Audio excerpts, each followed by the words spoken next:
here.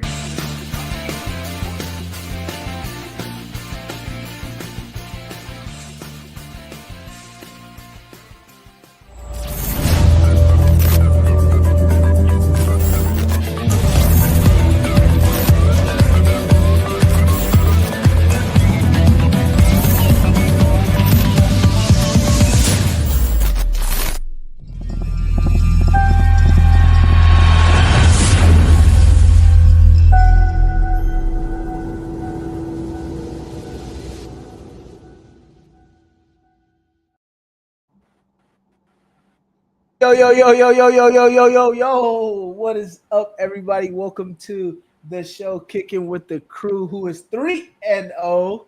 Appreciate everybody coming in. What's up, my guys, Matt and Trev? How y'all weekend going so far, man? It's going, man. College football, as always. Just watched my LSU Tigers choke away a game, so there's that. But otherwise, been a good week, been a good weekend. Just got out of the Army this week, so on to new things, man. There you go. Congrats again. How you you. doing, Matt? Hey, it's not real until you show the DD-214. Where is it? I ain't gonna start on here. It's got my social security and shit, but blur that shit out, dude. I'll frame it on my wall, man. How your weekend been going, Matt?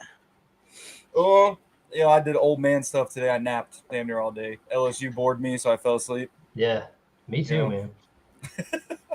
That's why I love the quad box, man. You got 4 games up, and if one's not doing it for you, you can literally watch another one. And then I got 2 TVs in the living room, so I literally got 8 games going at once. So I will say though, like aside from my disappointment with LSU, we've had some good games this weekend. Like Friday had 3 really good games. This today has been a handful of really good games too. Like it's been a good weekend of college football. And then going into NFL tomorrow, just more great football on the horizon. So it's solid.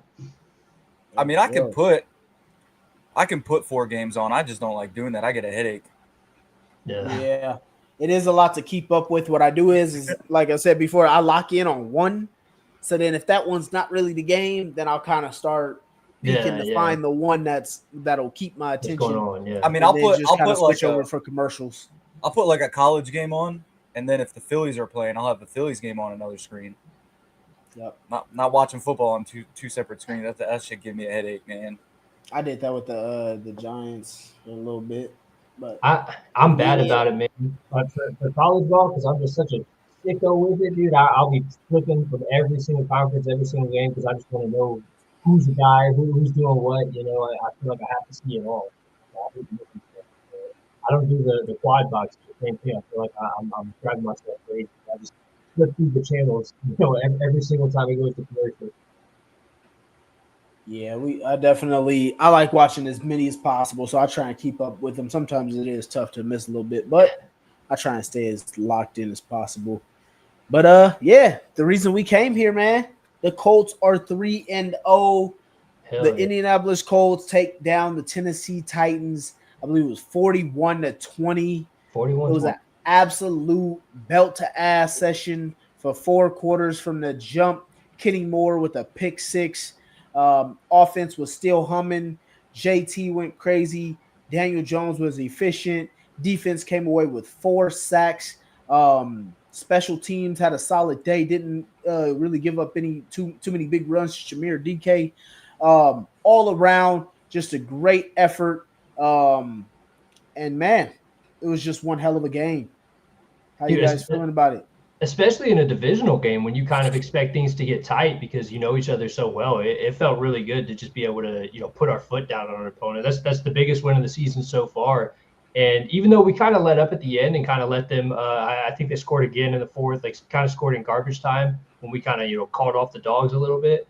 But it was complete dominance, man. JT had a huge game running, and then everybody else just did what they had to do. Like, it was just a very efficient game overall. So couldn't be more happy with it, man, especially in the division. That's the most important ones. As soon as Kenny Moore got that pick 6, the tone was set. Yeah, I knew what kind of day it was going to be. Yeah, I went on Instagram. I shared the clip, and I was like, this day is going to be fun. Just as soon as it was. As soon as it happened, I was like, my God, here we go. It's good, too, because, like, I feel like the Colts of old, in years past, especially in divisional games, too, every time it feels like we have some sort of lead, we let teams back in games, or we kind of fall off and we just don't put our foot down on people. So to see them finish the job, despite, the garbage time score, finish the job and win a game by multiple scores, that's huge. I think it's big for the confidence. Last week's game made me really go back to Shane Steichen's presser when he first took the job, and he said he wanted to throw to score and run to win. To win. And that was exactly what we did last week. That was I think this year is the first year he's been able to do that, and I think we've seen it in 2 games now at least. I literally think about that every week that we actually open up, just because of the fact that I always think like, hey, are we gonna open up a game and hand it off to JT? Nope. Whoop, throw the ball. First play, almost every single game. Yeah, a lot. So I always, every time we do that, the first thing that comes to my mind, throw the score, run the win. Shane is standing by that, and he absolutely means it. Yeah. And it works when you have the right people in the right places. And for the first time in maybe a long time, it feels like we do, especially obviously at quarterback. Daniel Jones was once again really efficient. Didn't light up the scoreboard necessarily, but 228 yards, a touchdown, no turnovers is the big thing. And then he ran the ball pretty well too. Let me find it real quick. 4 for 27. So just efficiency all around from Indiana Jones once again. And these were not just quarterback design runs either. This was actually escaping out of the pocket, and making sacks and making big plays out of it. So absolutely efficient day all around. And then to your point, he didn't really throw for that much, but he wasn't even needed in the fourth quarter. We just kept running the ball to JT. Handing it off. And then eventually we took out JT, we took out Daniel Jones, we took out the starting offensive line, for Christ's sakes. It was crazy. And let DJ Gittins and those guys go ahead. And even Anthony Richardson got a couple snaps in there. So it was just crazy to see. Back to your original point, with the divisional game, and I remember Zach's dad had the question, and some people were talking about trap game. And I had said, I don't believe there's a such thing as a trap game with the way that our past years have been going. And I obviously can get, everybody's hyping up the Colts. They're 2-0. Yeah, Are we going to come in sleeping versus a divisional opponent? But I just think it's crazy that people still sleep on us to the point where they're like, oh, you're 3-0, doesn't matter. When it's bro, it wasn't just we won 23-20. We just made it a tight game and bought it. We absolutely spanked them. Yeah. When do we do that? And here's the thing. Coming into the season, Miami wasn't expected to be terrible. No, not at all. So when we came, and we were chosen to lose that game by the majority of experts. You know what I'm saying? So when people look at the records of who we played now, which a lot of people are like, oh, 1-8, whatever. No, they're technically 1-5 because 3 of those losses are ours. We gave them to them. The funny part about that as well is the Rams 2-1 is 0-6. What are we doing? Yeah. But the thing is it's you're discrediting us when we beat the dog shit out of Miami. No one knew that Miami was going to be that bad. No one knows if we set the tone for them for this season by stomping that ass. You know what I mean? And then we go and we play Denver, and Denver hasn't played scrub teams either. Nope. So they might be 1-2, but they're in a tough division. Yeah. I don't care if the Chiefs are 0-3 or not. They're in a tough division. They got the Chargers, they got the Chiefs. Geno Smith isn't sitting down in Vegas either. So you can't just sit here and say, well, Denver's terrible, because they're not, and they're going to pick it back up. Denver's probably going to be in the playoffs. That's just my opinion. Yeah. Tennessee, sure, you could probably say that, but that's a division game. Yeah, you throw out the records for divisional games. We've seen it time and time again. And then you look at Green Bay. Green Bay just lost to the Browns. Exactly. You never know. This is a professional football league. You play who you play. You beat who you play. Yeah, exactly. Look, and it's not just do you just beat the teams. It's back I remember it was the year 2020. The game, I thought we should have beat the Steelers that year. And at one point they had won 11 straight games. They beat us and then lost their next game. And I remember thinking, this might be the worst 11-0 team I've ever seen. Yeah. And it's just when you look at who they beat and how they beat them, you're not dominating. And that's the thing that in the past, the Colts, what we have always done is do you beat teams that you're supposed to beat? No, we would not. Yeah. It was what is this going to look like? Like, if I'm looking back at some of the records and scores that we predicted, this was not what we expected from the none of us at all. None of us had us here. So the fact that we can come out and drop 40 on not a bad defense. That Tennessee defense is not bad. Yeah, they're decent. No. So again, so people can say whatever they want. Like I told you guys when we did our breakdown last week, they had this Rams team.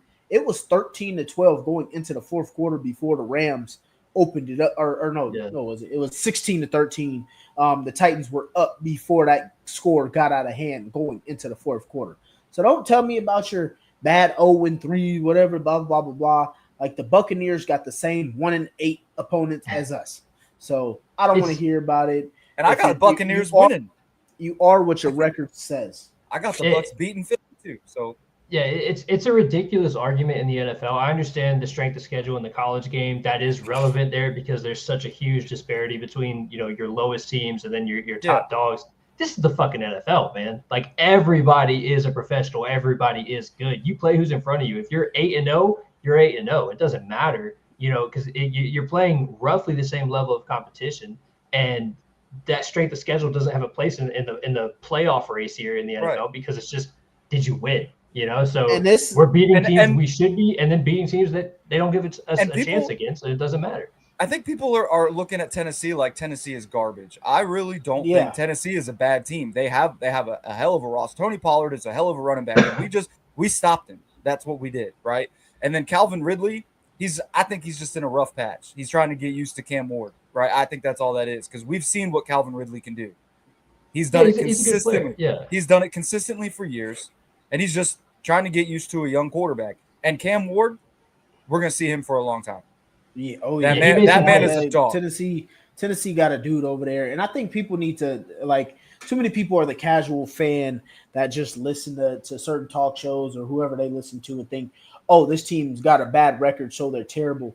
The NFL is such a game of inches and margins that you look at, like, Washington when they brought in Jaden Daniels. Everybody thought, oh, yeah, this is still going to be a 4 or 5 win team. They end up going to the NFC Championship game. Like, you thought the Houston Texans that first year with C.J. Stroud, everybody thought, oh, they'll be okay. They made it to the playoffs and won a playoff game. Yeah. Like, this game, things can change so much. Like, just us a couple years ago, we were a 4-win team.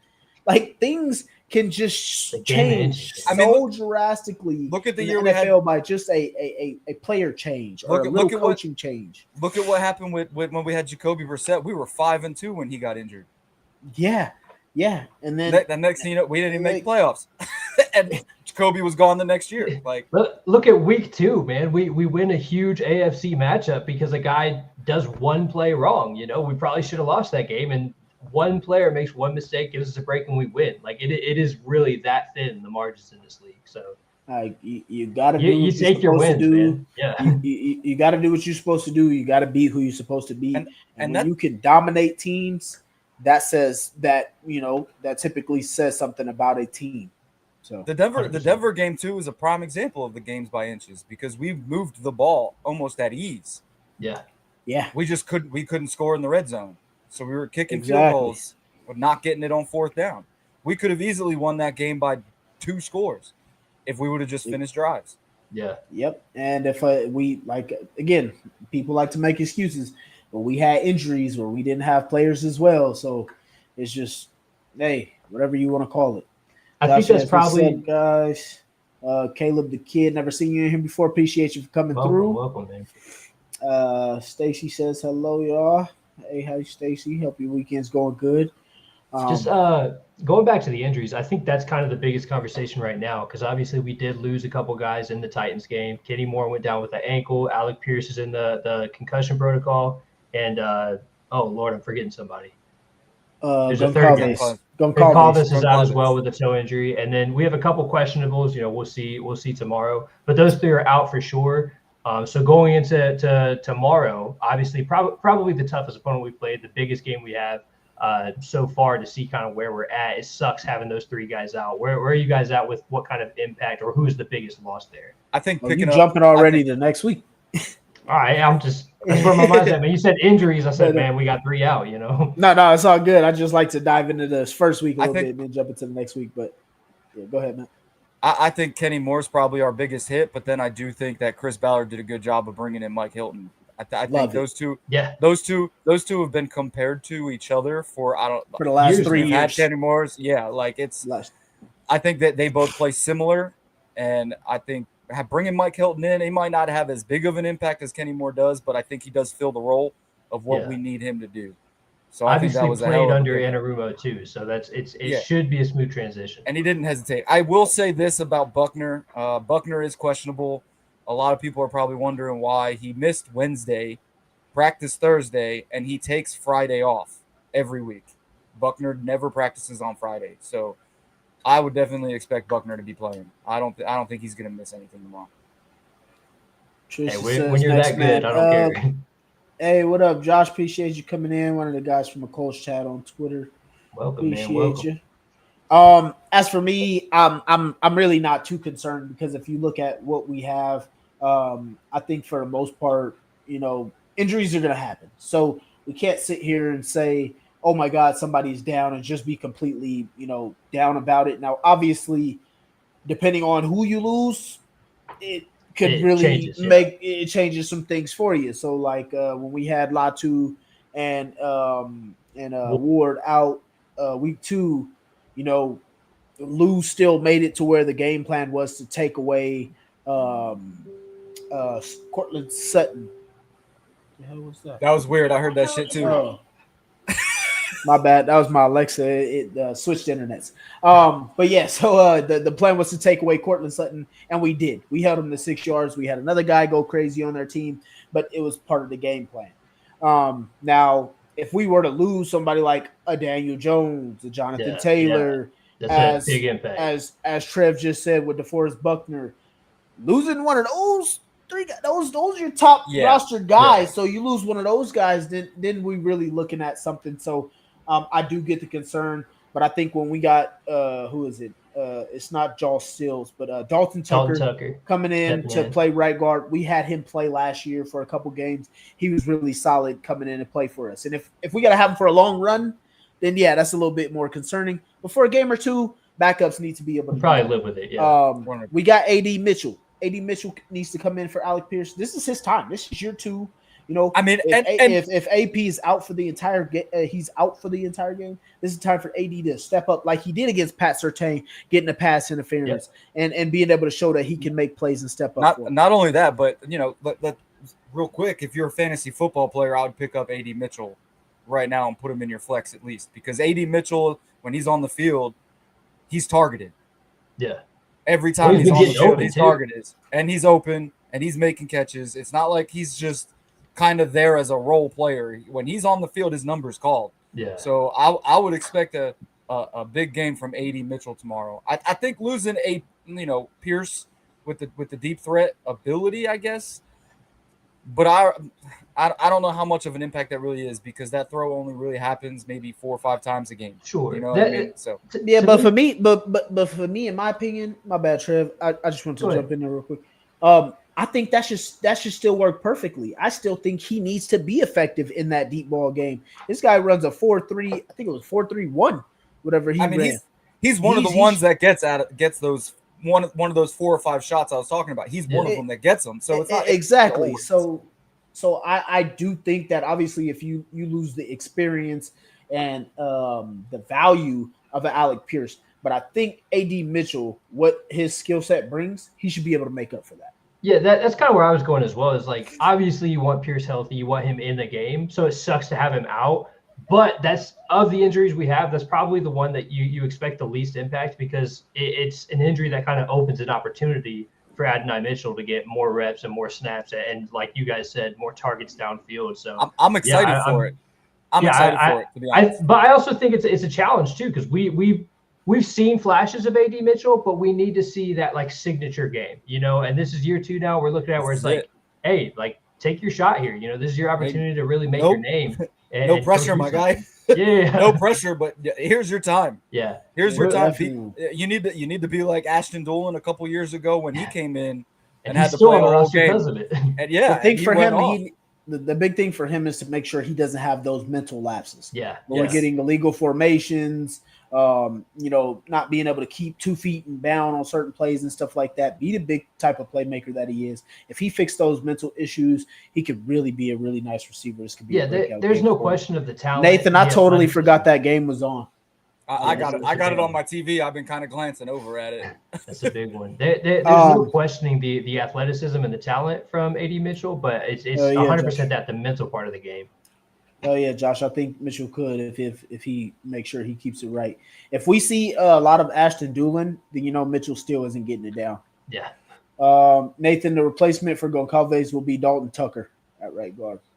And then as for Kenny Moore being out, I do agree that's a pretty big loss. As much as I do like Mike Hilton coming in and replace him, luckily this isn't like him learning a different defense. It's something he's stepping right into. Yeah. So the only thing that he got to get down communication with the other players and stuff on the field. So I do think losing Kenny is a pretty big hit, but I do like that we're not having some dude who is just bagging groceries come in and replace Kenny this week. So I do like the idea of that. So I do like that it's not a huge change. Now, speaking of cornerbacks, it was yet another game, despite the dominance, that Xavier Howard didn't look great, had some penalties called on him that were really you just can't take in the red zone.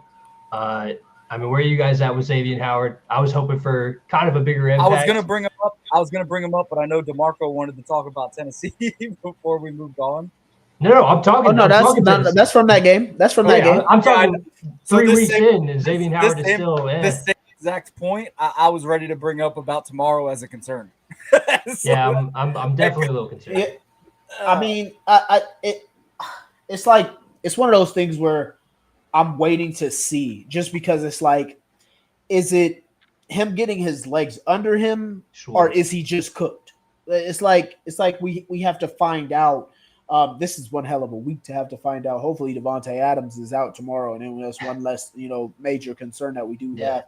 Yeah. But I guess at least we're almost past week 4, and hopefully Jalen Jones can his hamstring is fully recovered, and we can get him back. Because my thing is as much as it kind of pains us, we should be getting healthier through the season. So I like the idea of that. But to your point, Trev, I just think like a lot of it is.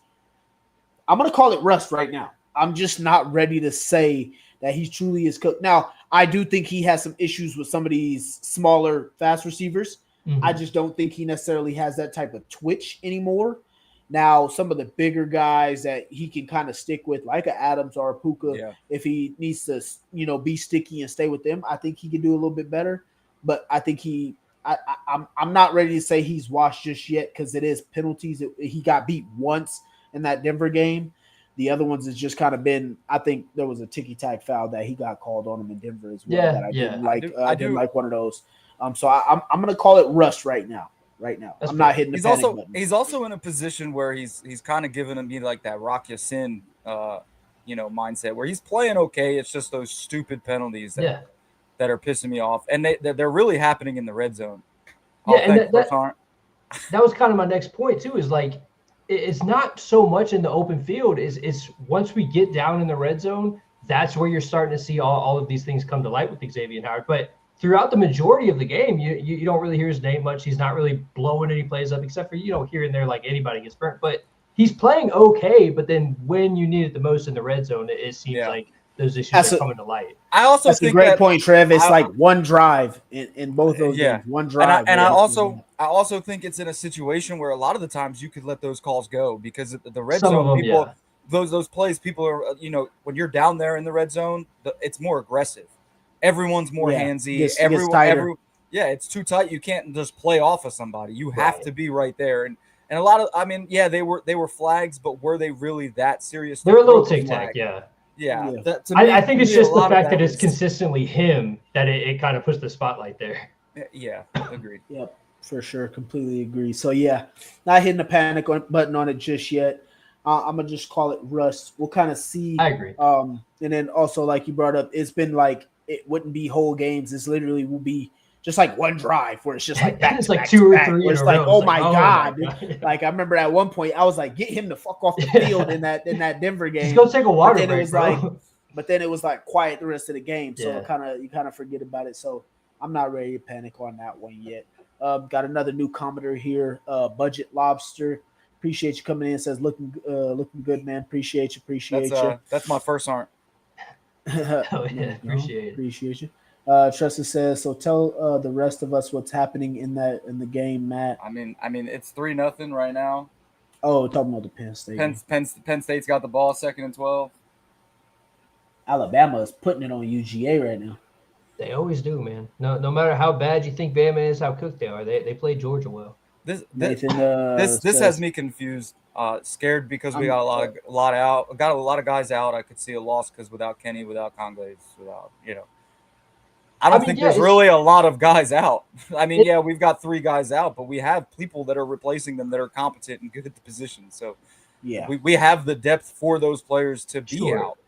I think it's not the quantity, right? Because all 3 of those guys so far have been playmakers. So I understand the concern for sure. I'd say I'm a little concerned too, but I wouldn't say scared. I think, as you said, we do have the depth. So hopefully those guys can step up.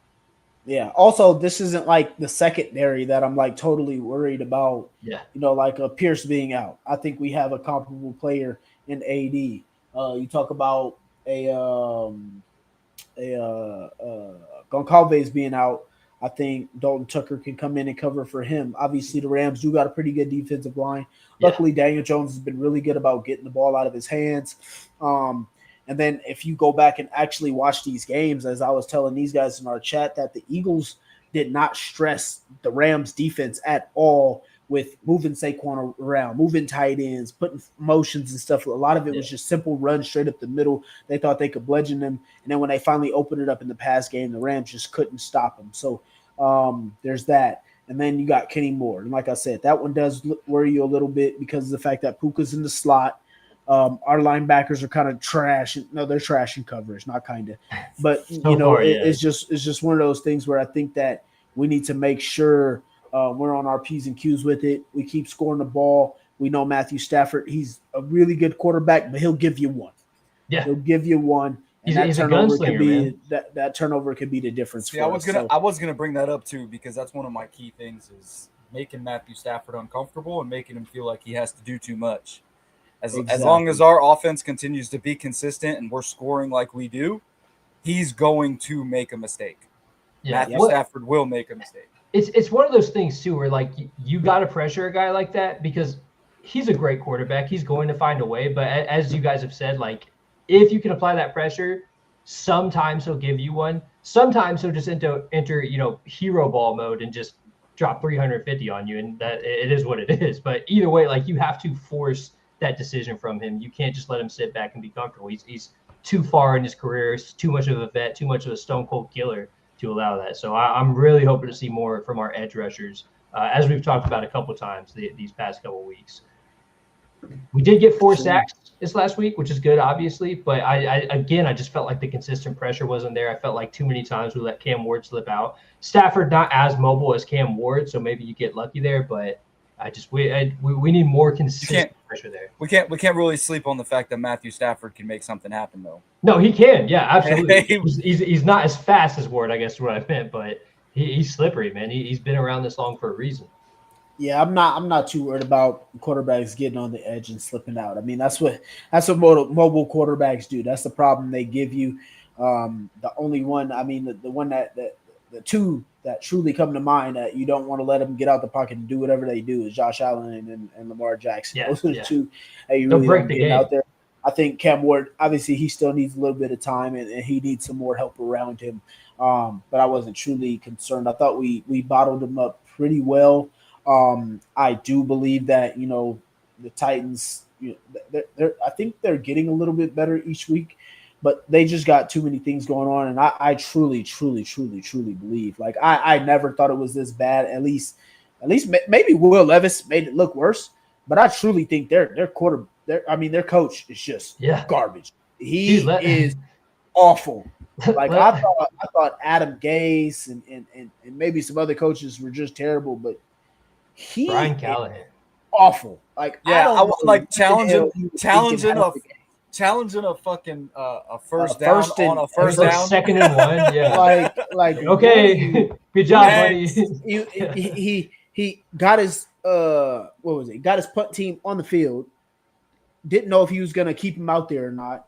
Called a timeout, brought the kicking team back out, and then got to delay a game. Yeah, what the that was fuck the field goal. That was the field goal. The field goal pushed him back to where he could. We called timeout. We called timeout. Then they brought him back out. They called because they lined up to go for it. We called timeout. They came out with the kicking team. Then they called timeout. Then they got to delay a game, and then tried to kick it anyway. I've never seen that, dude. I've never seen that. I was just like, someone needs to let him know. Like, there's a play clock. It's running. Like, you only you don't just get to sit. He thought it was baseball. I don't know. Even they have a pitch clock. They have a pitch clock. Yeah. Man, you gotta make a decision, man. I was telling some Titans fans, I was like, look, man, if we wasn't playing y'all that Sunday, I would have felt bad for you. Yeah, because that was retarded. Like, what the hell are we doing? So that was dumb. So yeah, man, I definitely think that they need some work, but I truly just I'm truly starting to buy in, and if we can come away with this win tomorrow, it's a big one. I'm gonna be a little bit unhinged. I feel like this game is not. I don't feel like this game's gonna be like last week where we're just pretty much celebrating the whole time, chilling with our feet kicked up and just laughing. I think it is gonna be a game more like Denver. And I don't want to be negative, but I feel like we're in. It's like almost due time for a mistake. Yeah, that's kind of where I'm at too, man. And I kind of you kind of feel that way when you go 3 games without 2 games without a punt, 3 games without a turnover. You kind of feel like. But then I feel like I kind of want it to happen, and just because I want, like, okay, let Daniel Jones throw his first interception. Let him get that off of his back. So we can just move on from it, because the longer this goes, the more the pressure is going to build for him to stay perfect. And I'd love to see him stay perfect, but I still don't think he is the quarterback to be perfect. Yeah. If I'm going to have you make that mistake, do it against a team where the playoff implications aren't as serious. Right. And that's kind of what Dave alludes to as well, where it's good to see our depth in an NFC game, because like you said, this has less effect. Obviously, the win-loss total matters, but it's not against the conference opponent, not against the divisional opponent. So while it is a good, big game because it's a good team, it ultimately shouldn't have a huge effect on us in the playoff race. So it's kind of a good time to sort these things out and potentially have these problems if they do happen. Obviously, we want to stay perfect. We want to, play well, all those things, but kind of like you said, too, look, no one's going 17-0. No quarterback is going to go perfect with 0 interceptions. Like, it's been pretty perfect so far. We just had our first punt last week, but it can't stay like that. You know what I mean? So, and to be fair, that punt shouldn't have happened. That was a flag. It should have been just imagine it: 17-0. Daniel Jones, 32 touchdowns, 0 picks. 0-6. Yeah, like playing on rookie mode. Amazing. Yeah, so amazing. I'm kind of in the same boat, like managing my expectations for tomorrow. I'm sure I'll be in the group chat blowing up. What the fuck are we doing? Whatever. Like, we should be perfect, but I do mute the chat just because I'm like a play or 2 behind every week, and then sometimes I will go in there to get a cheat code because I'll be like stressing and I'll look and see what Damon says because he's either gonna say fuck or he's gonna be like holy shit. I'm like, okay, he won't say what happened, but now I know something's about to happen.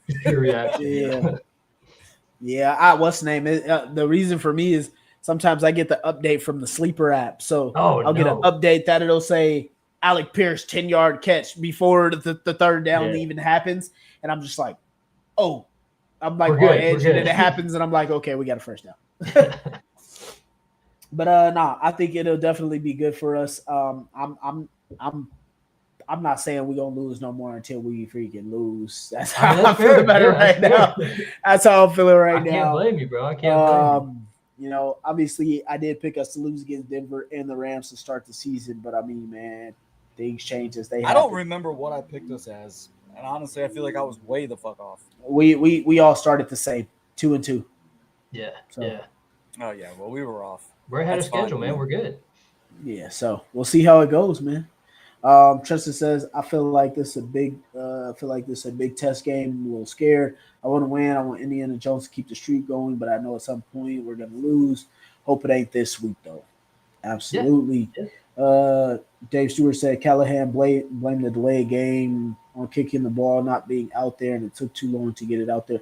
I don't give a damn. You're a head coach. Yeah. Your ball boy should know when the hell he's supposed to run the goddamn ball out there. Like I don't know.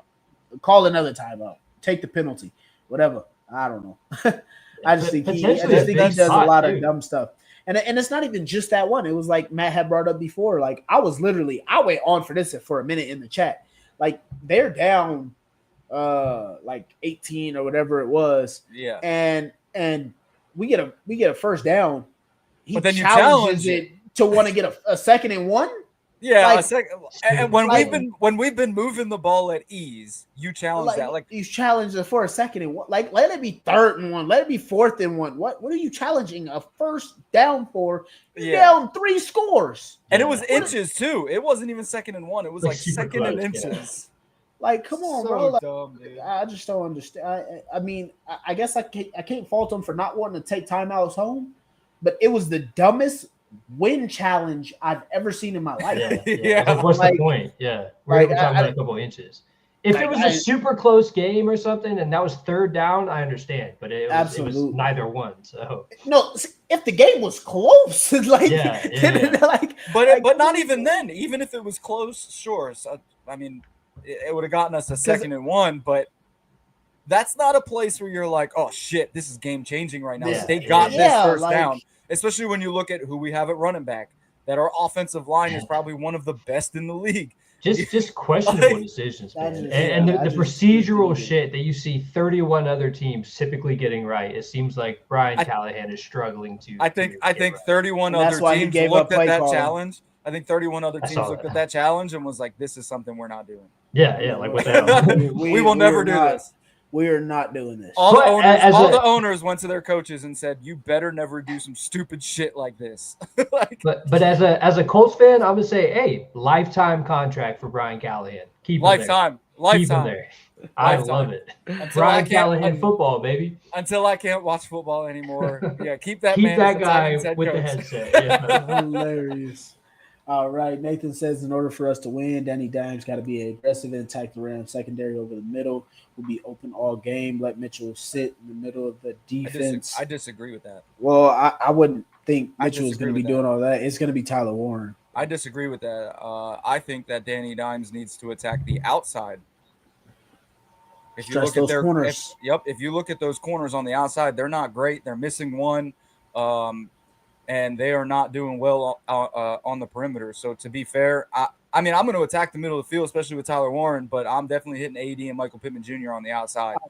Well, I was just about to say, I expect this to be a big MPJ game versus Emmanuel Forbes on the outside. Yeah, 100%. They do not play well on the outside.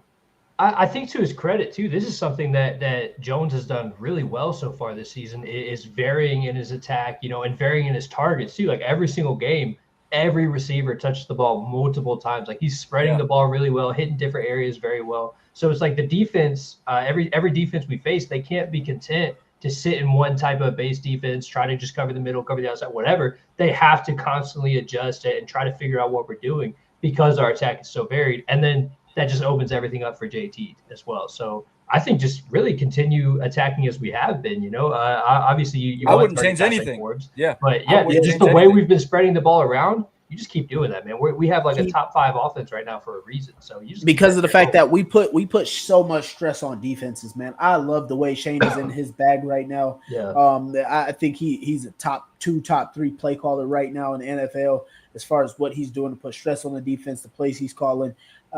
He's making me mixing it up. He's making me eat my words. You remember in the group chat the other day, or like a couple weeks ago, I think before the season started, you guys shared this thing. Before the season started, he was like number 10 as a play caller, and I questioned it, and now I'm sitting here like, well, I'm an ass. No, it's accurate. I don't know shit. And just in general, we got. Like I said, every take can't be great. Yeah. No, my take was wrong, but I'm here to admit it. That's part of hopping on a microphone and saying shit is we're wrong about half the time. I said it in the group chat. I didn't say I probably said some shit like that, but we all have. Yeah, in general, we got to give Steichen his flowers because just the takes in general from us, from media across the board, it was questioning a lot from Steichen, questioning a lot going into this year, like what the hell are we even doing, especially with the Daniel Jones decision and everything. But 3 games in, he's been right. He's been on the money. He's been cooking, like you said, in his bag. So got to give Steichen his flowers, man. Everything is going. The vision is working perfectly so far. What I also like is I like seeing the things that the other players are saying about Daniel Jones. Yeah, pretty much. Dude, like, everyone's behind him. I saw something today on Twitter where it was MPJ saying that Daniel Jones is always late for dinner. And the reason he's always late for dinner is because he is still breaking down film. He's awesome. Like, I want to break this down. I'll be late. I'm on my way. I just got done. Like, stuff like hold that. On, I gotta finish 2 more clips. Hold on. Yeah, they say this man doesn't stop. Like, he's constantly trying to break down film. He's looking at things. He's trying to be better. And him playing as well as he is, if he does improve, look out. Come on. Yeah, and look out. That's part of it too, man. Like just the fact that they're having dinners together and stuff, and then just the energy around the city. The crowd is back in the building. Like you got the Pat McAfee suites, Tyrese Halliburton's there. Like the chemistry with this team right now is so much better than it was just last year. Not even just between the team, but between every sports organization in Indianapolis. Yeah, dude, the city's like locked in right now. It's really like cool the Fever, the Pacers, Indiana University, the Colts. Like everyone is in support of each other. I mean, I remember the Colts always used to travel in suits and stuff, and now they're traveling in fever gear, t-shirts and gear, like supporting each other. It's a cool time to be an Indiana sports fan. Right now, right. I've never seen it this way ever in my life. Yeah, ever. I mean, I've seen us go to 2 Super Bowls. I would say outside of the what was it like? I want to say 2012, 2013, 2014, when the Pacers and the Colts were all pretty good. We were in 11 games with Andrew Luck. The Pacers were making some runs in the playoffs. That was a pretty good time. Yeah, right now. Raheem Jackson says, my Colts defensive shutout Matthew Stafford tomorrow 4-0. I'd be pretty surprised. Well, you guys are actually going to be surprised by my score prediction. But, I guess I can't say I'm totally surprised. But I do like us tomorrow. Dave Stewart says, Matt, as long as laundry day isn't missed, we're good. I got you. I was going to do my laundry today because I went and dumped my tanks. And then I decided to wait until tomorrow. Don't worry, I got it. I'm on it. I'm going to go to the gym at like 7. When I get back, I'll start my laundry. I'll have Red Zone on. Kickoff, I'll be ready. Laundry will be done tomorrow. I got you. For sure. So let's go ahead and jump right into it, man. We got the Rams. We are going to LA to play the Rams. Obviously, Matthew Stafford, Puka Nacua, Devontae Adams, Blake Corum, and I'm forgetting their starting running back's name. Kyren Williams. Don't sleep on their second running back too. I was just about to say Blake Corum. He was the first one I named. Yeah. But yeah, how are we feeling about this Rams high-powered offense versus the Colts defense that has been actually decent on third down? Decent, yeah. We've been pretty good. I want to say we're top 7 in yardage as well. We're top 5 in turnovers. But we got a couple pieces missing, man. How are we feeling about Colts versus Rams, their offense versus our defense? I don't think their offense is as high-powered as we say they are. I mean, they're kind of flashy. You got Matthew Stafford. He's going to do what he does. Puka is Puka. That man is a boss. Great player. But the thing, I'm only really concerned on where they line Puka up, right? If they're lining Puka up on the inside, I'm a little concerned, not because of Mike Hilton. I think Mike Hilton can handle that. I think it's what our linebackers are capable of doing in the middle. He's going to torch him if that's. Yeah, he's going to torch in the middle. So, but if he's on the outside, I think Ward is going to lock down Puka. If I'm being honest, Puka's played in or not Puka, but Cam Ward has played. Not Cam Ward. God damn it, Tre'Davious Ward has played in LA a lot. He's been there. That's a good point. Yeah, and I think that he's going to be a key impact when it comes to playing their offense. Do you think it would be better to send Ward traveling with Puka or kind of alternate between him and Adams? I have thought about that. I do because I personally think Devontae Adams is a little bit older. He's a little bit slower. But he'll still, if you give him a chance. Yeah, but I think Xavier Howard can shadow Adams. I think tomorrow would be the perfect time to put your best players in the right positions. Having Howard on Adams, having Ward shadow Puka. I think honestly, yeah, I do think that would be the best way to go. Do I think we're going to do that? No, because we never do. But yeah. That would be my move as well. But I agree, we're probably not going to see that. Man, if you told me, Xavier Howard and Devontae Adams were going at it, 5 years ago, that's a hell of a matchup. That's what I'm saying. That's what I'm saying. And both of them still be a good one tomorrow. Both of them have aged. I mean, Devontae Adams still has the hands. He doesn't have the speed. He doesn't have the speed he used to, but neither does Xavier Howard. So no, but he's got the route running, man. He knows how to get open still. Like even if he's lost a step, he's still one of the best in the game, man. It's ridiculous. 100%. Yeah.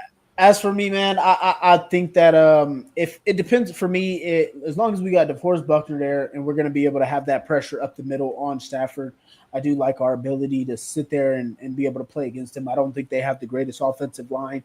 That's why I did not name any names there. I also think they have some people missing on their offensive line. I'd have to go recheck their injury report, but I'm tracking they're missing a tackle. I would have to check to be sure, but sure. I thought it was a right guard. So maybe not too sure, but I think it is somebody missing on that offensive line. Yeah. And then to you guys' point of conversation that you guys were having about Puka Nacua and Devontae Adams, I think it'd be best to keep Ward outside on Devontae Adams. Take away the deep ball. And then the best way to try and corral Puka is because I don't think we're going to be able to stop him singularly.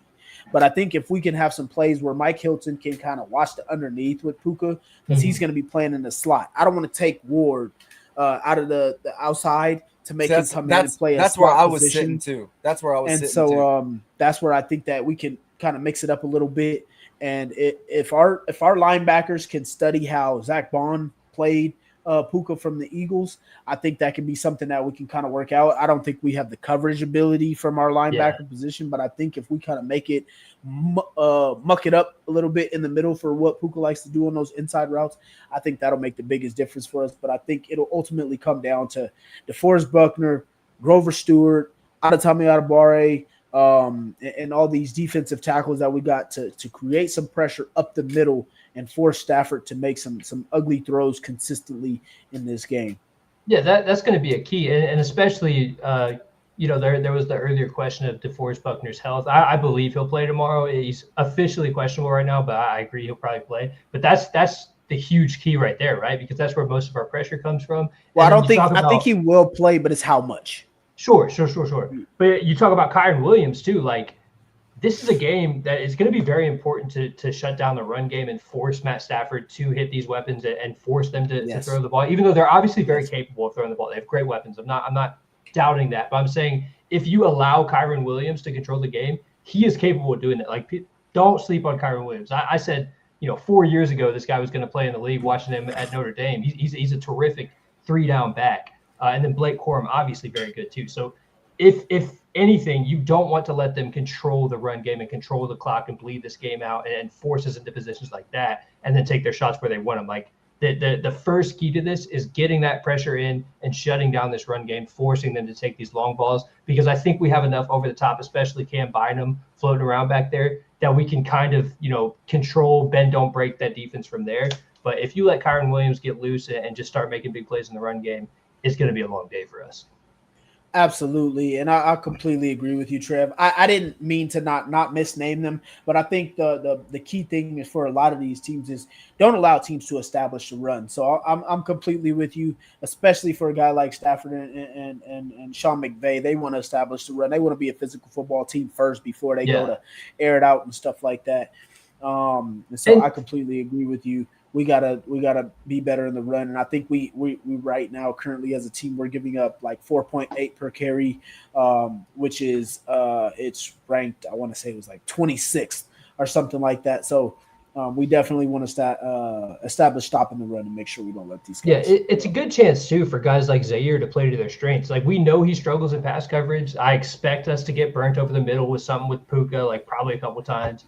But if he can crash down and control the run game, that's a solid game for me. I'm okay with that. Like, that's the first key to beating this team to me. Listen, I want Lou to start off blitzing heavy. Yeah, I wouldn't mind that at all.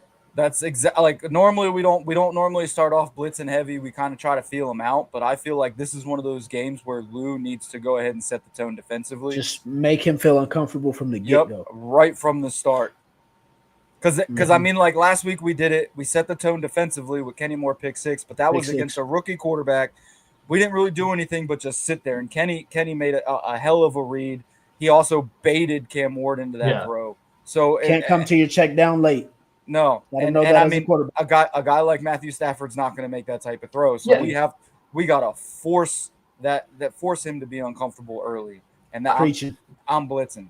I agree. The first drive. And to your point too, like you talked about last week, just kind of letting him make the mistake. That's kind of playing the situation correct with the rookie, because he's going to make those mistakes. So you kind of just give him a look and then you bait him, right? As you said, Matt Stafford's not going to do that. This guy's a 15-year, 16-year vet at this point. He's been around forever. He's been in since like 2011. 2009. 2009. So however long that is, like 16 years. Yeah. And he's been great for all of it. He's not going to make those. Now, what you can get if you're able to shut down the run game, like we were talking about, is he will be a gunslinger. He will go out there and try to play hero ball. That's where you get a chance for like a Cam Bynum. That's where Cam Bynum comes in. Something like that. Exactly. So I would love to see us force Stafford into that type of game by applying the pressure. But like we said a little bit ago, to do that, you got to shut down the run game and you got to come blitz heavy. So I completely agree. That's the situation I'm looking for from our defense tomorrow. Absolutely with you guys completely. All right, let's jump over to the other side of the ball. We got a commenter actually. We got a commenter actually talking about this game. Nathan is saying here, I know I'm beating a dead horse, but we can't settle for 3 points tomorrow. We need 7 points every time we in the red zone.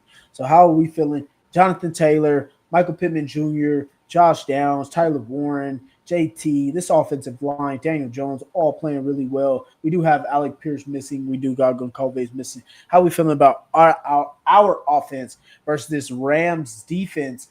In particularly, I wouldn't say their secondary or the linebacking core, but this defensive line. They got a bunch of guys up there. This is a very young defense, but they fly around, they make plays. You got Jared Verse, Byron Young, Braden Fisk, Byron Turner.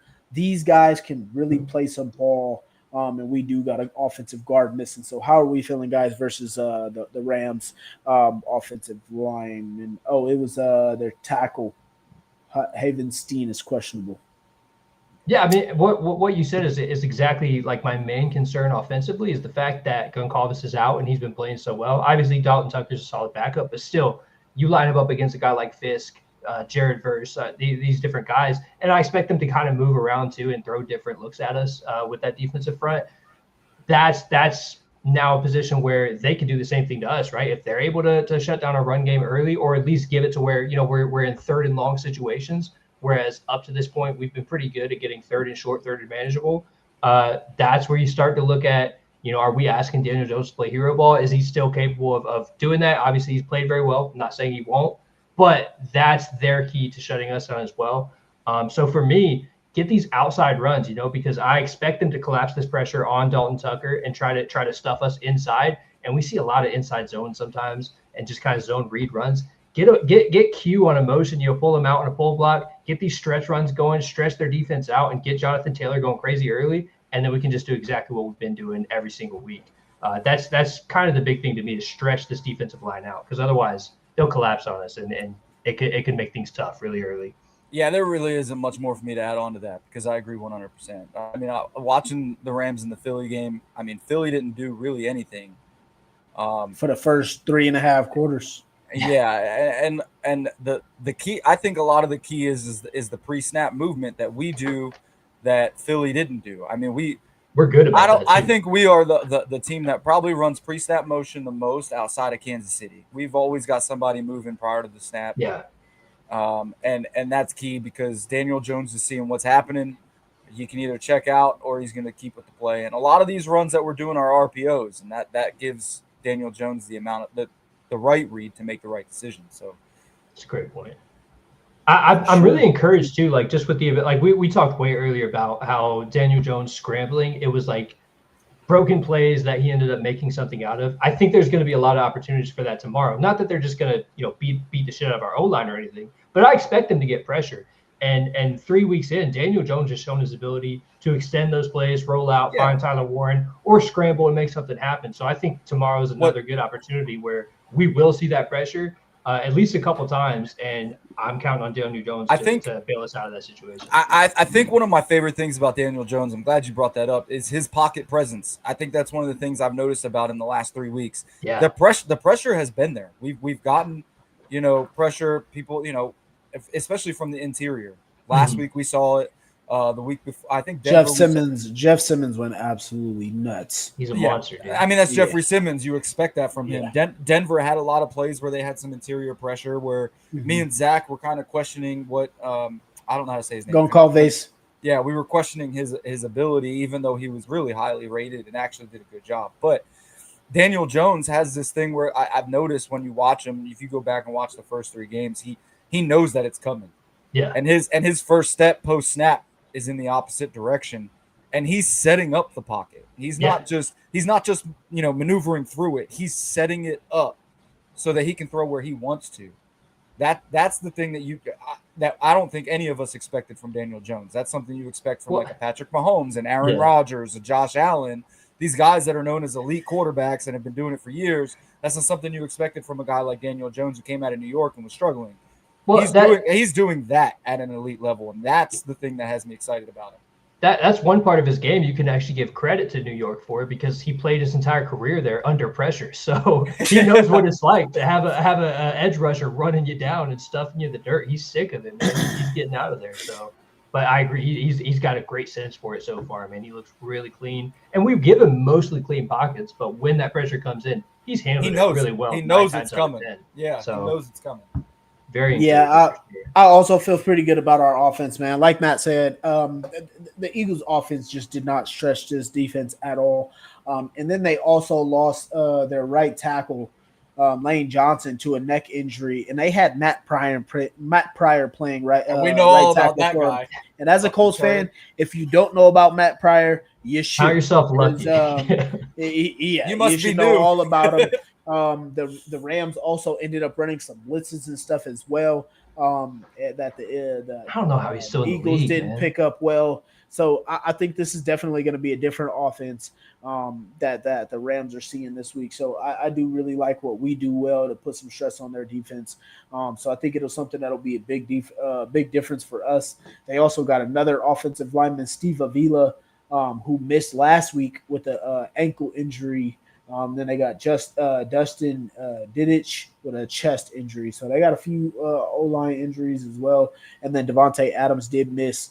I want to say it was every day this week. Yeah, 3 days last week, 2 days last week with a hamstring injury. So Devontae Adams may not even play this week. So they got a few themselves, but I do like what the capabilities that we have. The Rams locked in on Philly's offensive rushing attack. They just bottled up Saquon Barkley until the Eagles finally decided to say, forget about it, and we're going to throw the ball. So do like we have the capabilities to do. Yeah. Dave Stewart saying here, we did a tremendous amount of boots last week. It'll be interesting to see if it continues.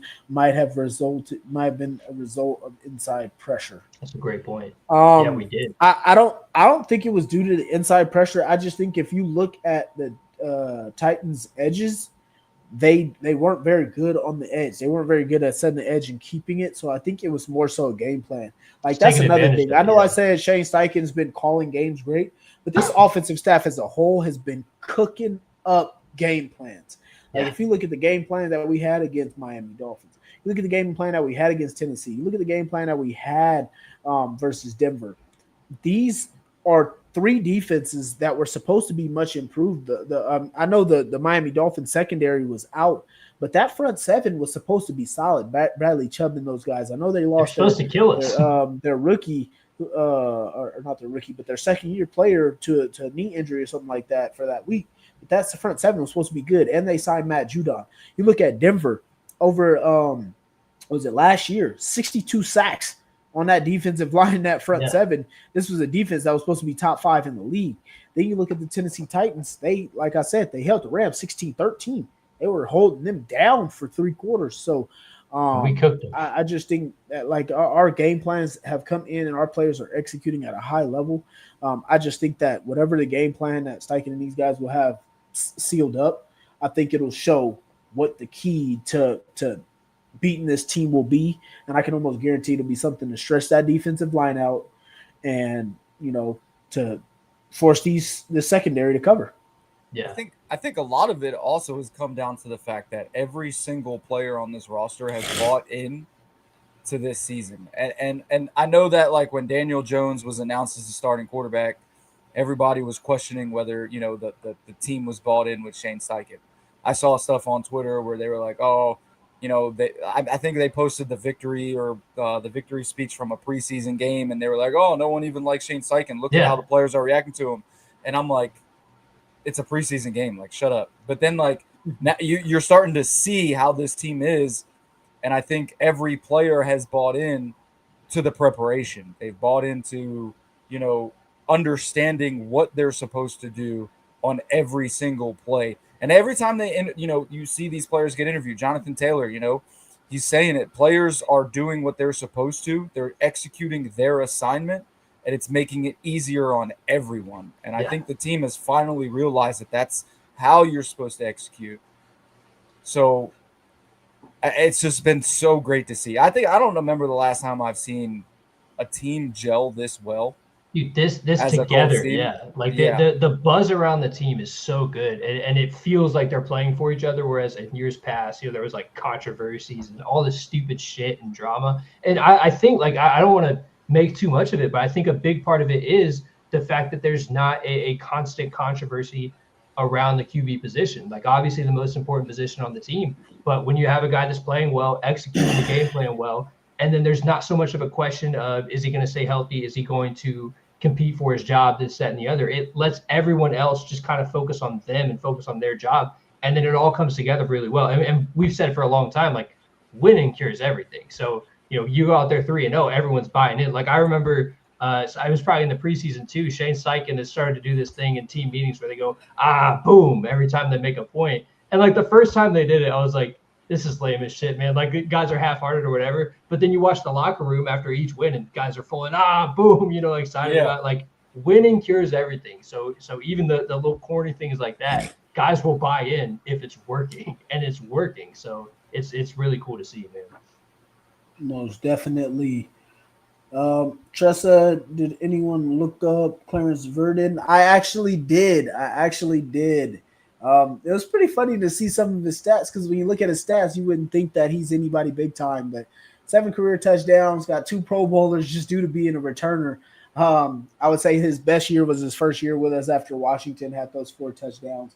Looked like a pretty solid guy. I didn't get to look up any tape or film or anything, but I just kind of looked at seeing at what he was doing. I guess it was pretty cool to see what he's able to come over and do for us. 2 Pro Bowls is pretty nice to on a different team. Not having much stats.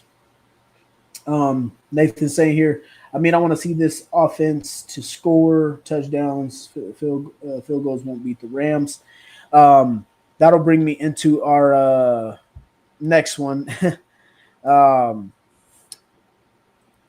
So yeah, before we get into our predictions, basically wanted to start with a little bit. So first things first, because I know we started off with it. I know Trev had some questions about it, but we're gonna play a little game of panic or patience, man. So I like that. Let's keep that a thing. I like that. Good segment. Yeah. So I like that. Let's do that. This is gonna be a little segment that I have for you guys. So I know I said I had patience for Xavier Howard, but with that being said, we do have some injuries in that secondary. Kenny Moore is down. Xavier Howard, we've been kind of rough patch. We've had a lot of pieces in that secondary. Where are you guys at with the secondary? Are we panic? Are we patient with the injury and some of the play that we've been getting from Xavier Howard? And that's cornerback 2. I'm patient. Patience. Patient. 100% patient. I think even with Xavier Howard getting all those penalties on one drive in each game, let's make sure that that's key. We've still won.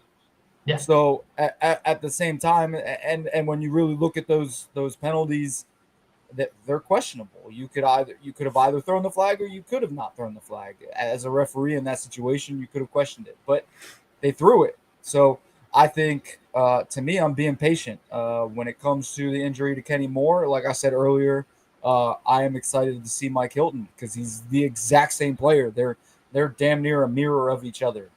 They've been compared to each other for years, and I think that Mike Hilton coming in, having experience with Lou, I don't think that really we're going to miss a beat, to be completely honest. I'm not saying that Mike Hilton is the exact same player as Kenny Moore, but same like arch type, yeah. He's going to be able to do his role tomorrow enough to where I'm not panicking about our secondary at this moment.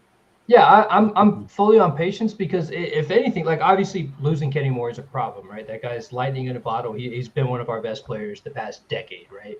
But I'm still going to stress patience here because one, obviously signing, good Lord, Mike Hilton, it should fit well even after Kenny comes back. You like that just for the depth and for his veteran experience. He's a good player, but let's not get ahead of ourselves on like criticizing the secondary here because we're 3 weeks in. We faced some good wide receivers, and 3 weeks in, we have shut down the number 1 and usually number 2 receiver every single game. Miami, and then that random name comes up, and they sure, but okay, like that's because you're forcing their offense to go to him. You know, like Miami could not get the ball to their top 2 guys in Hill and Waddle. Denver could not get the ball to Cortland Sutton. Last week could not get the ball to Calvin Ridley. So whatever we're doing is working. Obviously, you want to see the cleanup. You don't want to see these flags in the red zone. That's a problem, but I'm still going to say patience. I agree with what you were saying earlier about just getting his legs under him again. The guy, I don't think he even played last year, correct? 32 didn't play last year. Yeah, didn't play last year. It's part of it, and that's the only time you've seen it is small stretches. Obviously, an important part, but in the short end of the field where there's not much else he can do. He's 32. You know, he has to do something to get an edge, right? So that being aside, like we have shut down the best receivers on every team we faced so far. Tomorrow's the biggest test because these are the best receivers we faced. But I don't think there's any reason to panic about the secondary. I'll be completely honest. My one fantasy league, I am Rams heavy. Matthew Stafford, Puka, Devontae Adams. If I lose fantasy tomorrow because of the Colts, I will be perfectly okay. I'll be perfectly happy. All right, I won't even be mad. Absolutely. And to your point, Trev, that's why I love and wanted my guy Lou Anarumo. I was so tired of the favorite option or the best option for a team. It's absolutely killing us every single week when you know you have to stop the guy. So hope that continues tomorrow. All right, let's jump into our next one, man. Just like I was telling you guys, man, 4.8 yards per carry. We kind of let some teams run the ball. I know we kind of slowed down Miami. I think that they were kind of missing some pieces. I think I'm forgetting their running back's name right now off the top of my head. The speedster that they got there. Oh my God, now I'm forgetting him. He's like the number 1 fantasy pick. All the A-Chain. A-Chain. Yeah, Devon A-Chain. Then we kind of like some of the Denver running backs. Yeah, he played, but he was a little beat up. He was sore. They was questioning if he might play. And then we went against Denver. Their running backs, I wouldn't say they had crazy games, but they still had decent averages per game. And then, like Matt said, we held down Tony Pollard a little bit, but we still gave up a few rushing yards. Luckily, we didn't let them establish the run. We got a lead early and kind of slowed that down. Looks like some of those backups in our defensive line, their pass rush is good, but we're still pretty questionable in stopping the run defense. So where are we at with the defensive line and stopping the run? Are we panic or patience? I'm patient. And the reason I'm patient is because we're stopping it early. The yards per carry are not coming until later. If you really watch these games, especially against Tennessee, right? The first play was a run, we stuffed it. Next play was a pass, we didn't let them complete it. And as long as we're stopping it early, I don't care if we're allowing these run plays to happen later.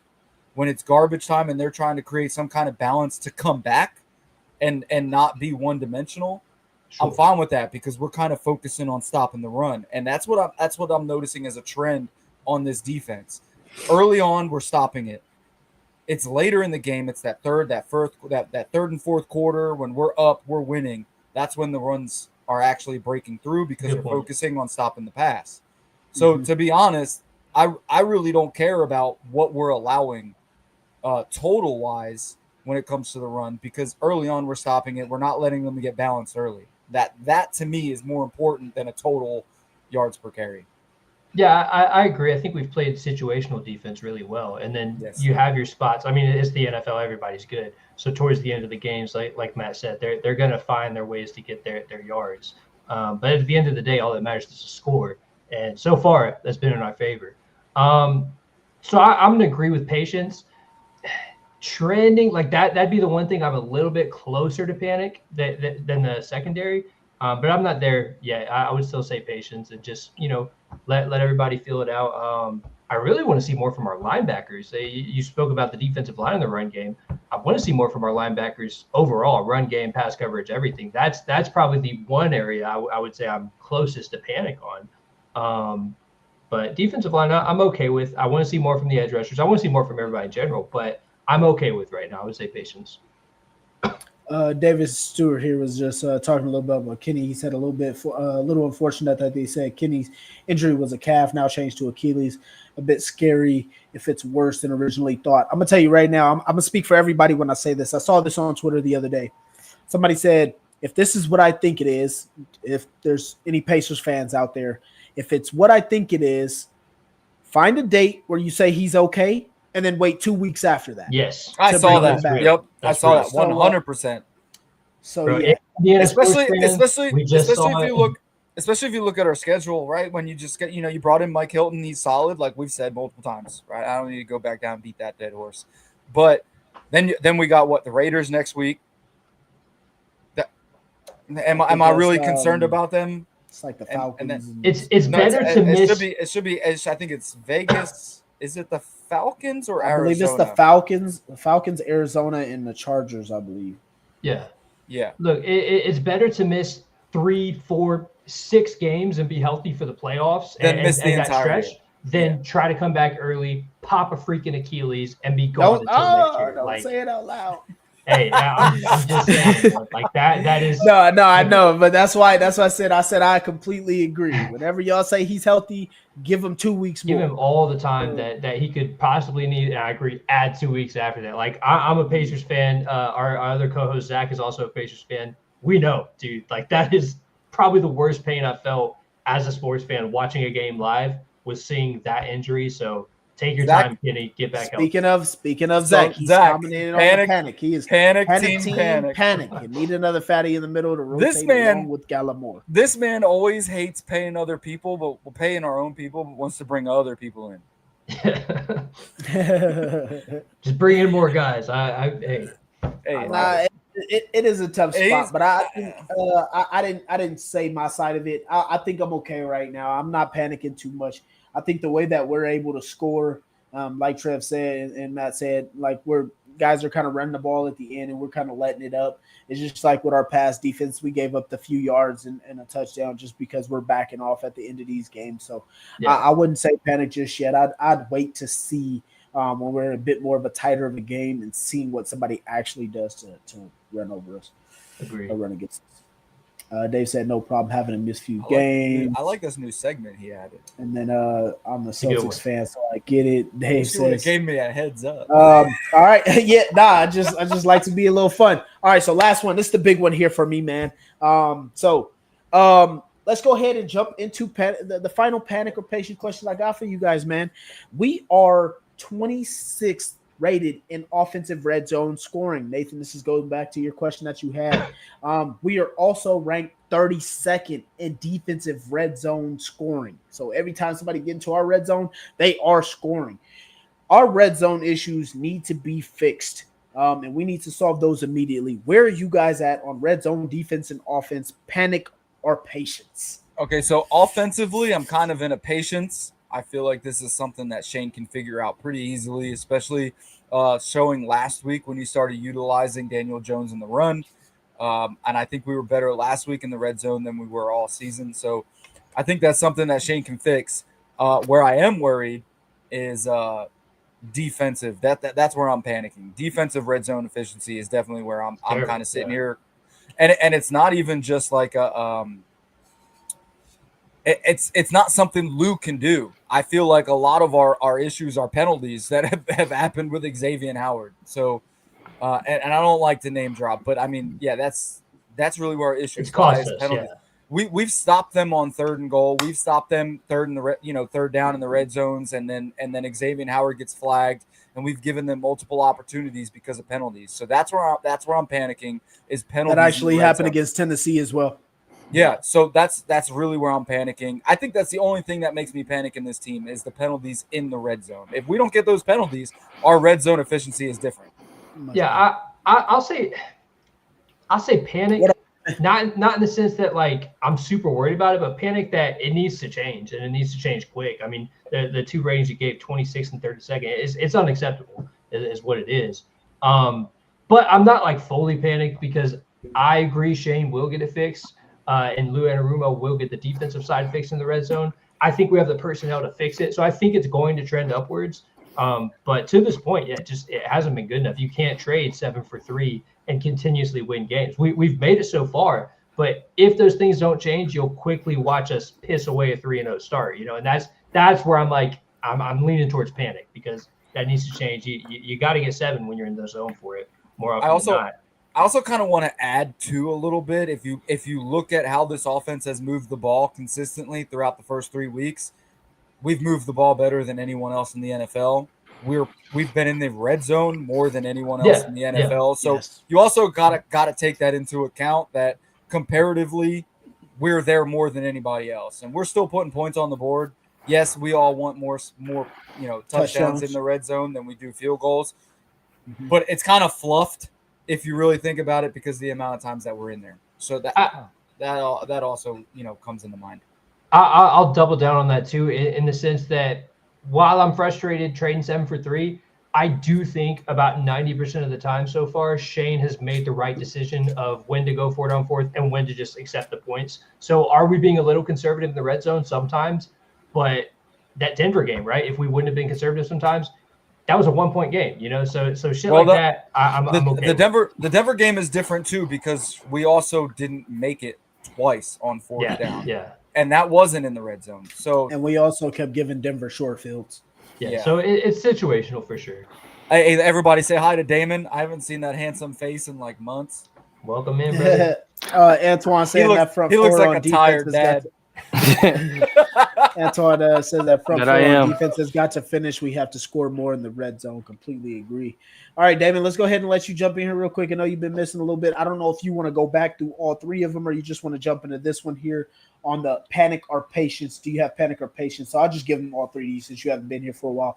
Where are you at with the secondary? We got a few injuries there as far as cornerback 2 goes. Then we just lost Kenny. Xavier Howard kind of been up and down a little bit. Where are you at, panic or patience with the secondary?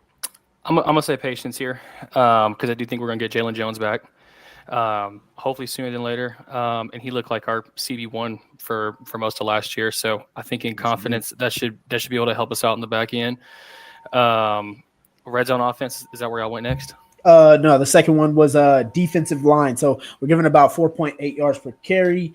We're still looking for some backup defensive tackles to Buckner and Grover, who we know Buckner may not play I thought Gallimore entire looked game. Good, by the way. Well, he's been all right. It's more pass pro for him. Like we have him and Adetomiwa Adebawore, they're both really good at rushing the passer. Sure, it's the run defense that has been a little bit iffy. To Tommy's credit, he has gotten better compared to his rookie season. Because his rookie season, he was almost unplayable in the run game. But panic or patience on the run defense. How did PFF rate Grove? Because he's kind of been a little sus this year, I feel like.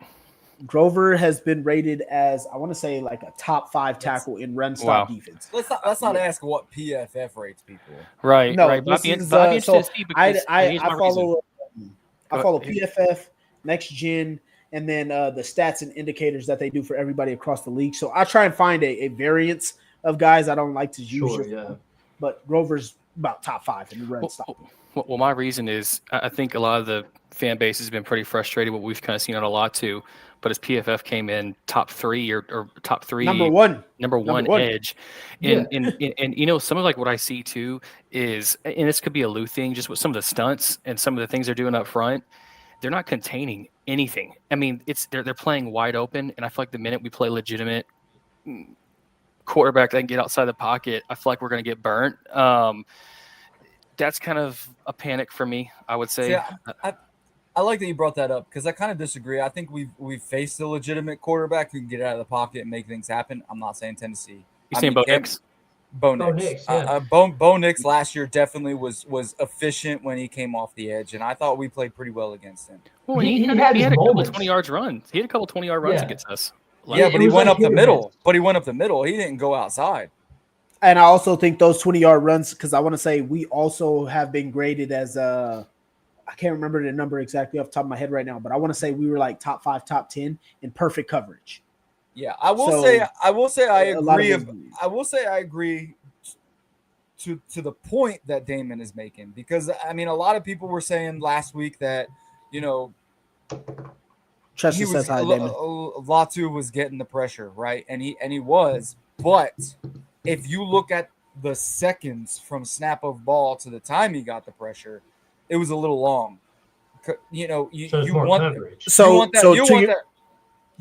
your point, Matt, I was about to say one of those graphics that have it. They rate it's time off the ball versus your pressure rate.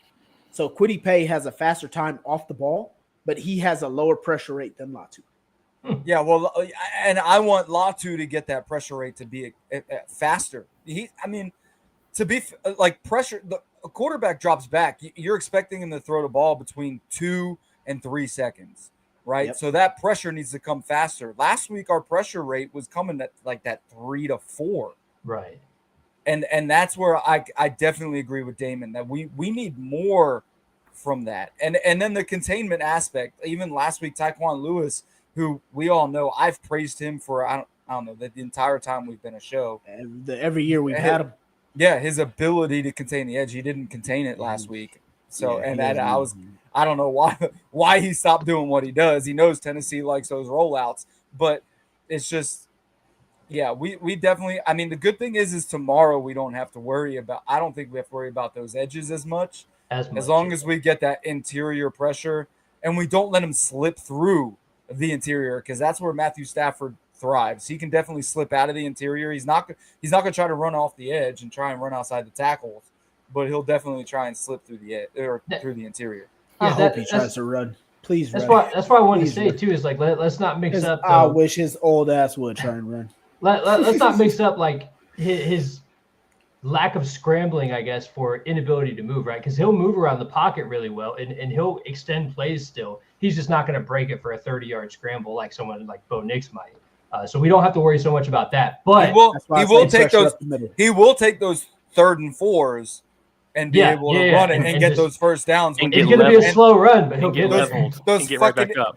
Those irritating like time bombs in the back of your head that just want to explode. Yeah, that's what he'll do. He's real slippery. Right. So, Damon, you had a slight panic there then? Yeah, definitely. But here's my thing too, and we've all talked about this a ton. If we win this game in a fashion similar to Denver, right? I really want to see us make more moves personally on the defense. I think somewhere I feel like we got to be a little bit more aggressive. You have to stack a team like that, in my opinion, and keep it pushing. You don't want to wait till midseason or playoff punch and you're missing there. So that'd be my thoughts there. Don't let your team thin out. Yeah, totally yeah. I mean, look what we're dealing with already. You know what I mean? So. My next thing, red zone offense. Dave Stewart also saying here, Miami and Tennessee scored late. That skewed the numbers a bit for the red zone defense. Very true. So yeah, Damon, red zone defense, we are ranked 32nd. Red zone offense, we are ranked 26th. Panic or patience on the red zone defense and offenses? Panic again on the red zone defense. Similar issues that we talked about. I don't think I need to go any farther into detail. Offense, I'm not worried about. And y'all already talked about it. If we're moving the ball that well, that could be fixed. I feel like so easily. What I would like to see, and I know this has a lot to do with pass pro, but I like to see a little bit more of that bootleg play action going. I think in the red zone, I've never seen us run that many bootlegs before, and that's incredibly frustrating to be on the other side and you getting killed off bootleg. But I think Danny showed that he could be pretty formidable play action. So I'd like to see a little bit more of that and a little bit more JT too. Maybe line him up like old school style, like we did with Tyler Warren, and quit doing everything inside zone. What I like what you said about the play action. I kind of want to see a little bit of more RPO, but not RPO is like one specific route. What I want to see is like an RPO that has a tight end that goes to the flat. Yeah. Slant receiver, things like that kind of like okay, so the guy that's on the edge, that's typically on Tyler Warren, crashes down because we're about to hand the ball off to JT. Boom, pop it off to Tyler Warren on the edge. Type things like that. Like, we don't need to be too fancy. Make it simple, but more complicated for the defense. Offensively, it should be simple. And I think that's kind of what's held us back in the red zone offensively, is like always trying to do too much, or like plays that take too long to develop. Like, I'd rather, like you said, hit something quick to the flat. Like, we have the athletes. You get the ball in Tyler Warren's hands, he can truck a dude. He can make a play. Like, fuck, dude, run a screen, quick, man. Yeah, run a bubble screen, or run a screen to JT. I don't like screens in the red zone. Me either. Pick City. I do. I love them. I'm not a fan of them. If you do them correctly, I'd rather us just get back to those. It also depends. Hold on. It also depends. If we're like first and goal at the 3, no, I'm not running a screen. But if it's like first and goal at like the 9 or the 8, sure, I might run it. I might run it. Yeah, I'd rather us just get back to those inside whip routes with Downs. Get back to some of those. Let him cook some linebackers in the middle. I need to stop doing that. I need Tyler Warren to get into the end zone. I need it this week. Have y'all noticed? I just picked him up on fantasy. I traded for him. I traded a Donze for him. And so I kind of need that man to. I start him every week, dude. He gets like 16, 17 points without even scoring. He's too good. Ridiculous. It's crazy because in 3 games, he already has 193 yards. Our receiving tight end from last year through 17 games had 181. Had 181. He had a lot to say, though. He had a lot to say. I was watching. Hold on, I don't know if you guys watched the College Game Day this morning. Mm-hmm. But to replace Tyler Warren at Penn State, they had to get 3 wide receivers out of the transfer portal. Yeah, that's real, bro. They got a kid from Ole Miss. That's crazy. Syracuse. They have to just to even replace try to replicate the passing attack, because Tyler Warren was that good. Like, I know DeMarco and I were really big on him going into the class.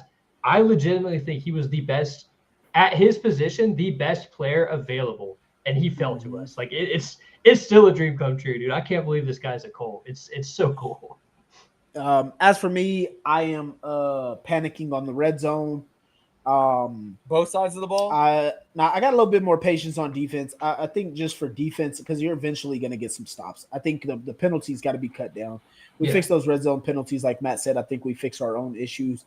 I am a little bit worried about the one where we had the miscommunication in the I want to say it was the Miami game where they were bunched and then they went out wide, and then Zaire didn't know where to go. We left the dude open in the back of the back of the end zone. Yeah, that's something Zaire needs to go back and look at and be like, what the fuck did I do wrong? I didn't like that one, but I got more patience on the red zone defense.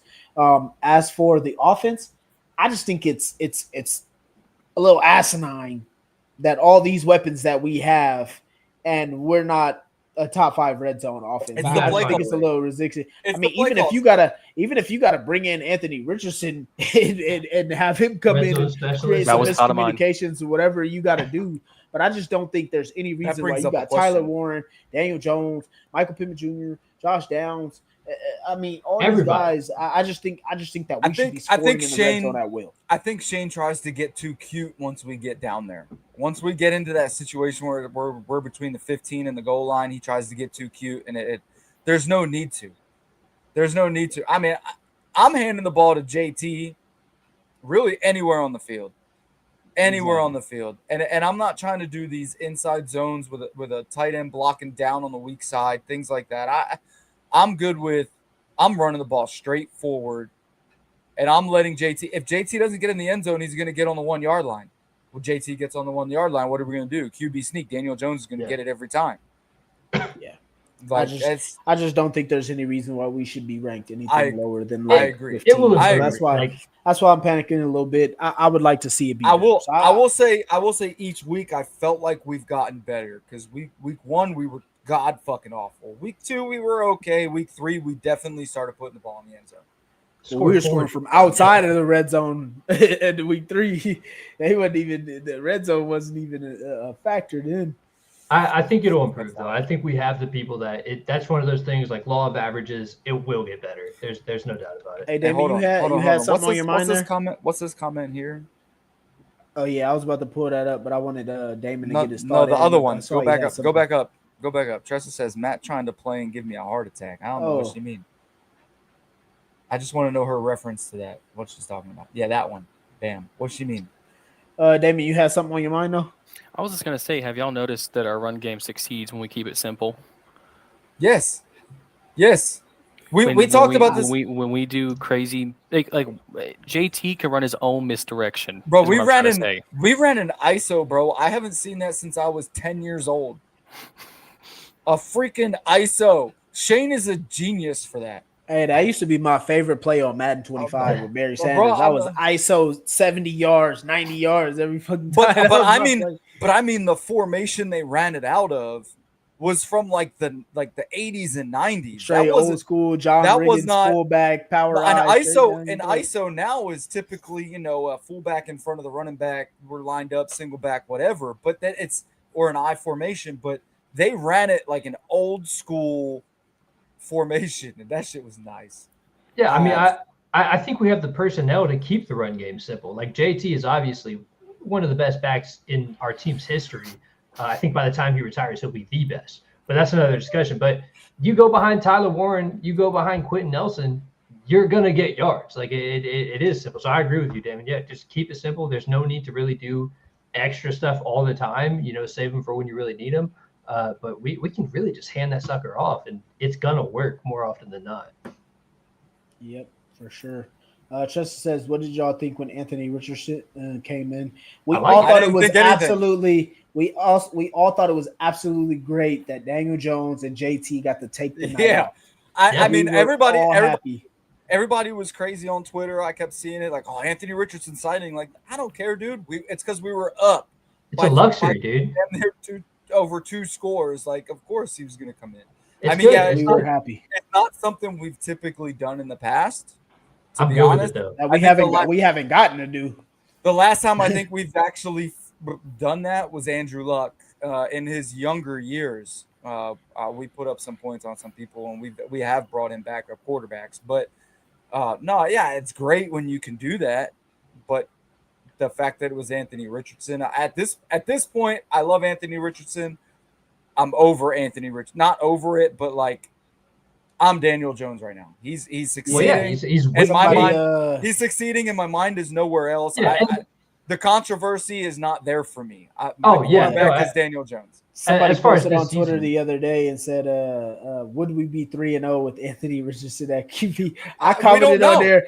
I commented on there, and I said, "Look, I love AR, but let it go." Let it go, bro. Look, let it go. Like I just you don't know. Like I remember seeing people on Twitter saying, Anthony Richardson didn't get these play calls. Yeah, fuck yeah, he did. Yeah. These play calls were exactly the same. It's the fact that the quarterback is executing it the way Shane Steichen wants him to.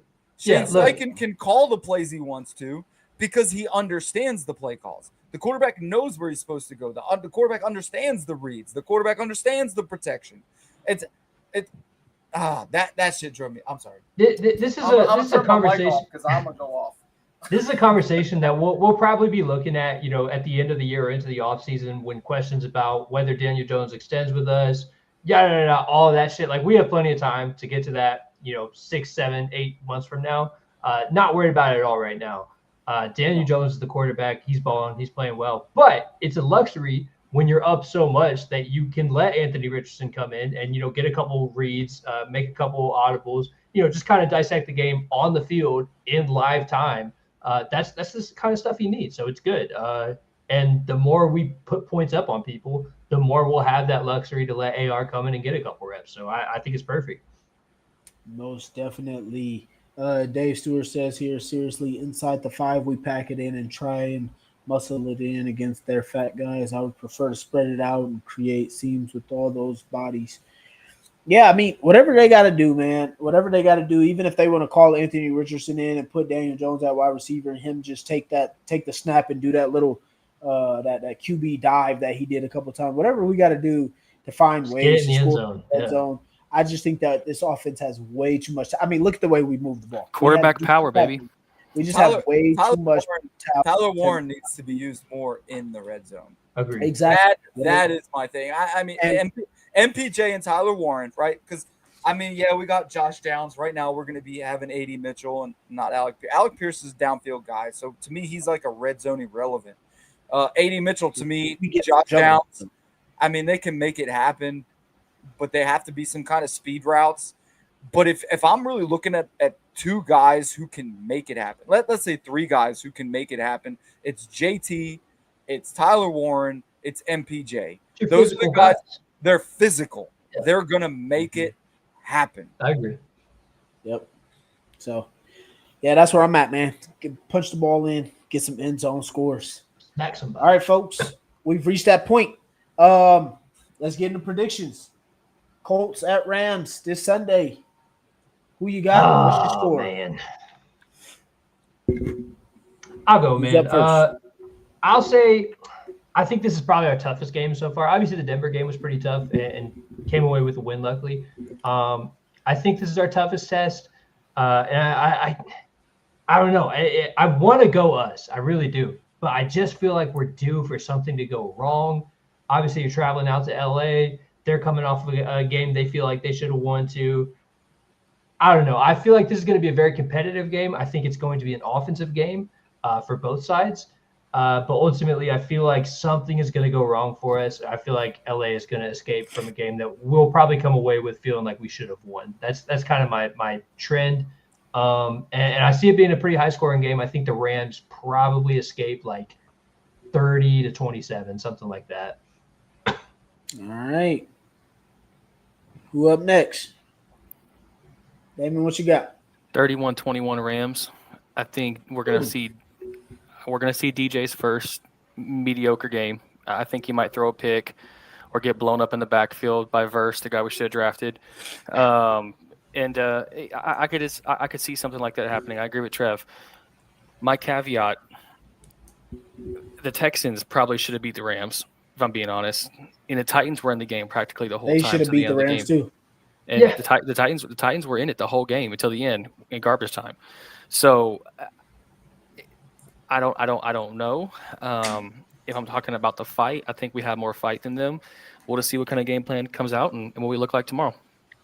It's a 3 o'clock game too. I hate 3 o'clock Colts. I don't like 3 o'clock Colts games either. But it gives me more time to do my laundry. I'm doing my laundry tomorrow, so everybody knows what that means. All right. My laundry will be done in the morning in that first window. Laundry Sunday means we're winning. All right. Listen, I'm going Colts, okay? And the reason I'm going Colts is because if you look at the Rams, they're more of a fantasy football team, right? They put up all these fantasy numbers, they put up all these yards, but they don't put up a lot of scores. They don't put up points. I think they have an identity crisis with having Puka and Devontae Adams, in my opinion. And I think Williams, as long as we can slow him down, that we're going to be fine. I really have it as a shootout because I think both defenses are going to struggle because both offenses, they find ways. Matthew Stafford finds ways. Daniel Jones will find ways. Jonathan Taylor's going to break his. He's going to. They're not going to be able to shut down Jonathan Taylor like they did Saquon Barkley because Philadelphia played such a goddamn vanilla offense when it came to trying to run Saquon Barkley, and I don't think Shane does that with Jonathan Taylor. So I truly think it's going to be Colts. I think 34-31. Right. I got 34-31 Colts. I got everybody doing laundry on Sunday mornings. Don't wash away your good luck. Bro, here we go. I've been doing my laundry Sunday on mornings. Sunday. If we lose, y'all got to switch to Saturdays. Just know that. 100%. It's y'all's fault if we lose. That's not true. We've been consistent. We're 3-0. I didn't start doing my laundry on Sunday mornings until week 1, and we're 3-0. All right. You don't stop it, but if everybody else jumps in, it's their fault. Yeah, don't fuck it up for us. Trev, I've been doing mine on Sunday for years. It don't matter, dog. Damn. Y'all see what the past few years been. Ain't nothing changed for me. But all I actually, I've swapped mine. I got the Colts winning, man. I got us winning 30-18, man. I got us really dominating. I like that. That other Cynthia score. What the fuck, dude? I like the way that we can move the ball. I think that our game plan will be completely different. Obviously, I don't think the Rams are going to play us the same way, but I just really like what we are going to have the capability to do. The Eagles also had a rookie play caller. They didn't have Shane Steichen there. Obviously, Saquon Barkley's a really good back, but I just don't think that the Eagles put enough stress on the Rams at all until that late third, fourth quarter when they finally started throwing the ball. I think this will be very different for the Rams to see a team that's going to do both, be efficient at both, running and passing. We're going to put enough stress on them. Like you guys were talking about yesterday with Matthew Stafford, or a little bit earlier with Matthew Stafford being a little bit mobile and being able to do some things. I think that Lou will be able to shake things up for a little bit. I'm pretty sure Lou still got a little bit of salt on him for that Rams-Bengals Super Bowl that he ended up losing to Stafford. So I think this time Lou will be able to get that pressure and make Stafford off his game. I got the Colts 30-18. Yeah, see, I like your point that Philly didn't apply enough pressure because we definitely apply pressure on teams the entire game. Yep. You can't game plan for one person. You have to game plan. Defensively, you've got a game plan for at least 6-7 guys that can make something happen. And that's including Quentin Nelson. You have to game plan to how Quentin Nelson is going to block you. He's a freak, dude. I think it's important to note too, like, obviously, I'm picking the Rams. Have a good night, Tressa. I'm picking the Rams because I feel like we're due for one, and I'm kind of picking on like who they should be. I think it's fair to say they've underperformed. They're 2-1, obviously, and they've come away with wins, but they have underperformed from what they should probably be doing. Like they had a close game with the Texans, close game with the Titans, should have won against Philly and choked it away. So they've really not really lived up to what that offense should be. So my prediction for them figuring it out tomorrow is that that's who they should be. But up to this point, they haven't been. And then you could make an argument we've overperformed, or this is just who we are, and we're just going to roll them. But if they continue to underperform, then I think, DeMarco, your prediction would be very accurate because so far they have not lived up to what they should be. I agree to your point of saying that they of who they could be or should be. But the reason I disagree is just because of the fact that, like Dave says here, maybe the Rams look past us because their Thursday game versus the 49ers, but they're coming off a loss where they just blew a 19-point lead. Yeah. So to Trev's point, I think they should be coming out and wanting to play hard. I don't think they should be looking past anybody. But that's also another reason why they need to play well, not just because of their loss, but like he said, their Thursday game, then they're also looking up at the 3-0 Seattle Seahawks or the 3-1 Seattle Seahawks. So, but again, at the end of the day, people are still looking at the Indianapolis Colts and saying, hey, your 3-0 isn't a real 3-0. Yeah. So I think at this point, our locker room should be taking that personal, and we should come out and show up and be the team that we're supposed to be. We come in there and go 5 for 5 in the red zone like we haven't been doing over the season. Force some more turnovers like we've been doing. So that's the reason why I do disagree. As much as the Rams should be able to play good ball, I do think we are finally seeing the true potential of what we have predicted this team to be almost every single year that we've been picking them to win 11 games, to win the division, do this, and that. I think that this team, just like last week, wasn't a trap game to me. I think this game should have an entire locker room standing up and being ready to play. I'm with that, man.